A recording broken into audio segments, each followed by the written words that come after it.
तर नमस्कार मित्रांनो, रॉयल शेतकरी या यूट्यूब चॅनलवर आपलं पुन्हा एकदा स्वागत आहे. तरी बघू शकता आपल्या प्लॉटला आज 46 दिवस कंप्लीट झालेले आहेत. तरी बघू शकता वाण आहे फुले किमया 753.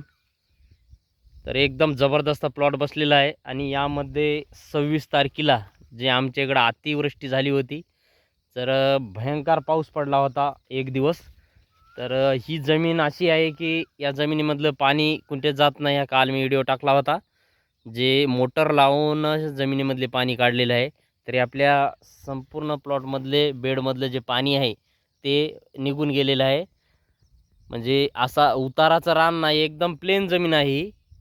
आणि जमीन भारीची असल्यामुळे थोडी चिबडती जमीन ही.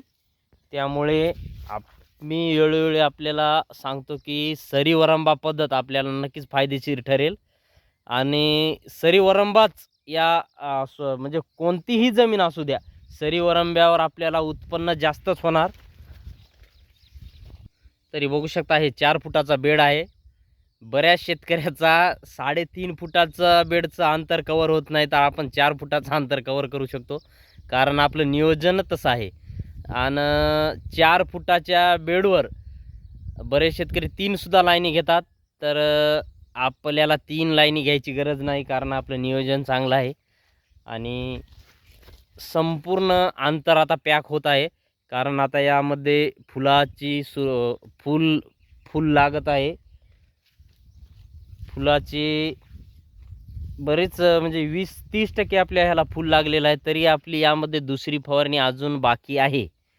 दुसऱ्या फवारणी करायला आता होईल किंवा नाही होईल, मी त्या व्हिडिओमध्ये सांगेल फवारणी.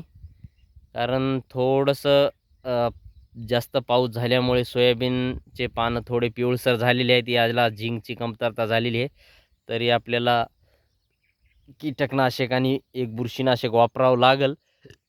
परंतु आता आपण कधीच फुलामध्ये फवारणी करू शकत नाही. बघू शकता फुलाची संख्या भरपूर फुलं लागलेली आहेत आपल्या सोयाबीनला, बघू शकता. आणि आपण दुसरी फवारणी हे 5% फुलामध्ये घेतो. 5 किंवा 10% फुलामध्ये फवारणी चालेल. आणि जरी फुलाची संख्या लागून आपल्याला फवारणी जर करायची जर असेल, आळी पडलेली जर असेल आपल्या सोयाबीनवर, तर आपल्याला जास्त औषधं वापरता कामा नये. कारण जास्त आपल्याला या फवारणीमध्ये फुलाची संख्या जर जास्त असेल तर जास्त कॉम्बिनेशन आपल्याला चालणार नाही. यामध्ये फक्त कीटकनाशक आणि बुरशीनाशक घ्यायला पाहिजे. ते जबरदस्त आपल्याला कीटकनाशक आणि बुरशीनाशक मी सांगतो. हे पिवळेपणासुद्धा जातं आहे बुरशीनाशकानं. तर की BSFचं पॉलीराम आहे. त्या पॉलीराममध्ये 10 ते 15% झिंक आहे.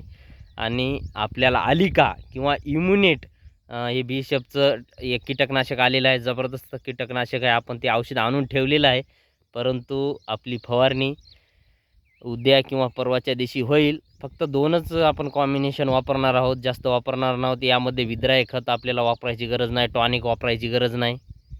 आणि याच्याहून जर जर वाढ कोण्या शेतकऱ्याच्या सोयाबीनची असेल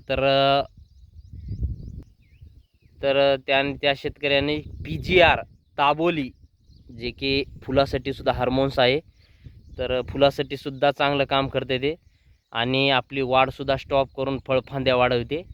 त्यासाठी आपण ताबोली वापरू शकता. फक्त 20 लिटर पंपासाठी 5 ml वापरू शकता, कारण ते जास्त 1सुद्धा ml जास्त होता कामा नये, कारण झाडाला शॉक लागतो. तरी बघू शकता मित्रांनो कसा वाटतो प्लॉट. एकदम जबरदस्त प्लॉट केलेला. आपलं नियोजन म्हणजे एकदम काटेकोर पद्धतीने नियोजन आहे. फक्त नाद पाहिजे. नाद असल्यावर माणूस काही पण करू शकते. फक्त आपल्याला प्लॉट चांगला डेव्हलप करण्यासाठी फक्त आपल्याला नाद आहे, छंद आहे. यासाठी आपण 2 वर्ष झालं मोटर लावून रानामधलं पाणी काढत असतो. कारण जास्त दिवस रानामध्ये पाणी साचून होता कामा नये. बघू शकता एकदम जबरदस्त फुलाची सेटिंग अशी झालेली आहे.